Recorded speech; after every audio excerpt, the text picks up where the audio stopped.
అండి, నా పేరు డాక్టర్ మనోజ్ చక్రవర్తి. నేను సీనియర్ ఆర్థోపెడిక్ సర్జన్లా పనిచేస్తున్నాను యశోద హాస్పిటల్ సోమాజిగూడలో. నేను కరీంనగర్ అండ్ వరంగల్ విజిట్ కూడా వెళ్తుంటాను. మీకేమైనా ప్రాబ్లమ్స్ ఉంటే మెడికల్ రిలేటెడ్ మీరు అక్కడ కూడా నన్ను కలవచ్చు. ఇవాళ మనము ఫింగర్స్ గురించి మాట్లాడదామండి. ఫింగర్ రిలేటెడ్ ప్రాబ్లమ్స్ చాలామందికి ఫింగర్స్, ఎస్పెషలీ ఓల్డ్ ఏజ్ వాళ్ళకి ఫింగర్స్ మడిచేటప్పుడు స్ట్రైట్గా చేసేటప్పుడు కరెక్ట్గా రాదండి. ఎస్పెషలీ ఒకటి లేకపోతే 2 ఫింగర్స్ వాళ్ళు ఫ్రీగా లోపలికి బయటికి అనడం కష్టమవుతుందండి. సో ఇది షుగర్ ఉన్న వాళ్ళకి, థైరాయిడ్ ఉన్న వాళ్ళకి, ప్లస్ ఓల్డ్ ఏజ్లో ఇవి కామన్ అండి. సో దీంతో ఏంటంటే వాళ్ళకు అన్నం తినేటప్పుడు కానివ్వండి, వాటర్ బాటిల్ పట్టేటప్పుడు ఏదన్నా పని చేతులతో చేద్దామంటే ఇబ్బంది అవుతుంది.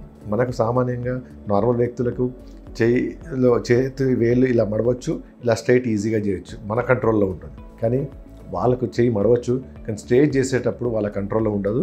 ఆ ఫింగర్స్ అనేది సడన్గా ఇట్లా ట్రిగ్గర్ లాగా వస్తుంది. దీన్ని ట్రిగ్గర్ ఫింగర్ అంటారు. అంటే గన్ ట్రిగ్గర్ లాగా ఉంటుంది అన్నట్టు, సడన్గా వస్తుంది కానీ నిదానంగా వాళ్ళకు కంట్రోల్గా రాదు. సో దీంతో విపరీతమైన నొప్పి ఉంటుంది. యథావిధిగా వాళ్ళ పనులు చేయడం కష్టమవుతుంది, ఎస్పెషల్లీ భోజనం చేయడం.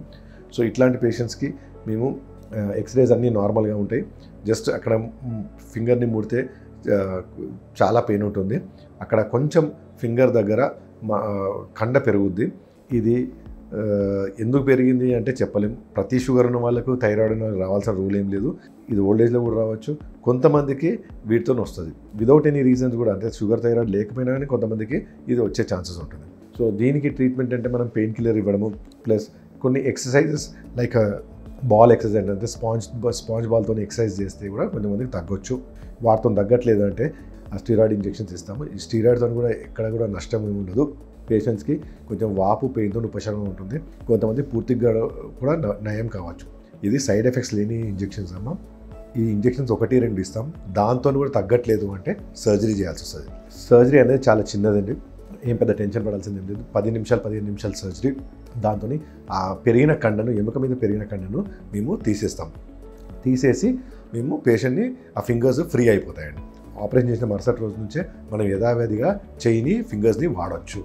ఏమీ బెడ్ రెస్ట్ అంటూ ఏమీ లేదు. Thank you.